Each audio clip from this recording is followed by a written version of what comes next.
মদ খাওয়ার জন্য পরিবারের একমাত্র সম্বল মজুদ ধান নিয়ে বিক্রির চেষ্টা, স্ত্রীর লাঠির আঘাতে মৃত্যু স্বামীর। মদ্যপ স্বামী বাড়িতে মজুদ রাখা ধান বাজারে বিক্রি করে ফের মদ খাওয়ার পরিকল্পনা করেছিলেন, কিন্তু স্ত্রী রুখে দাঁড়াতেই সেই পরিকল্পনা ব্যর্থ হতে বসেছিল। অগত্যা স্বামী স্ত্রীতে শুরু হয়েছিল খণ্ডযুদ্ধ। শেষ পর্যন্ত স্ত্রীর লাঠির আঘাতে মৃত্যু হলো স্বামীর।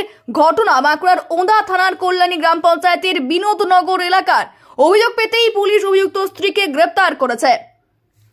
বাঁকুড়ার ওঁদা থানার কল্যাণী গ্রাম পঞ্চায়েতের বিনোদনগর এলাকার বাসিন্দা বিকাশ মাল ছিলেন পেশায় দিনমজুর। মদের প্রতি অতিরিক্ত আসক্তির কারণে বেশ কয়েক বছর ধরে তার কাজকর্ম লাটে ওঠে। 3 ছেলে মেয়েকে কার্যত একা হাতে বড় করে তোলেন স্ত্রী সুলেখা মাল। বড় মেয়ের বিয়েও দেন সুলেখা। কষ্ট করে কয়েকটি ছাগল কিনে তা পালন করে উপার্জনের রাস্তা তৈরি করেছিলেন সুলেখা। সম্প্রতি পরিবারে পালিত সেই ছাগল চড়াতে যাওয়ার নাম করে সেগুলি বাইরে বিক্রি করে মদ্যপান করতে থাকেন বিকাশ মাল। গতকাল ঘরে মজুদ বস্তা 3 ধান বিক্রি করে মদ্যপানের পরিকল্পনা করেছিলেন বিকাশ। বিক্রির উদ্দেশ্যে সেই ধান বিকাশ বাড়ির বাইরে নিয়ে যেতেই তা নজরে পড়ে স্ত্রী সুলেখার। পরিবারের একমাত্র সম্বল ওই 3 বস্তা ধান বিক্রিতে বাধা দিলে বাড়ির উঠোনেই ধস্তাধস্তি শুরু হয় দুজনের মধ্যে। এরই মাঝে সুলেখা বড় একটি লাঠি তুলে বিকাশকে মারধর করতে শুরু করেন। অভিযোগ, স্ত্রীর লাঠির আঘাত মাথায় লাগতেই বাড়িতেই লুটিয়ে পড়েন বিকাশ। পরে তাকে ওঁদা সুপার স্পেশালিটি হাসপাতালে নিয়ে যাওয়া হলে চিকিৎসকরা মৃত বলে ঘোষণা করেন।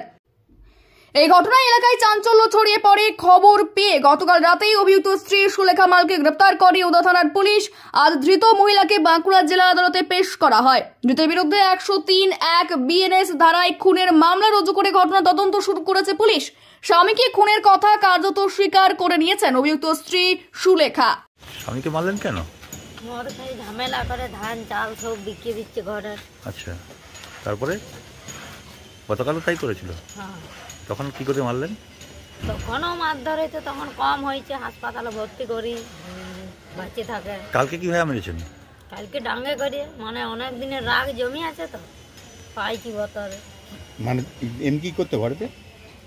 ধান চাল সব বিকে দিই। কেন দিও আমরা নেশা খাই দিয়ে আছে ঘরে ঝামেলা মারধর। মরে গেল নাকি? সঙ্গে সঙ্গে মরে গেল? সঙ্গে সঙ্গে মরে গেছিলেন? হসপিটালে নিয়ে গেছিলেন?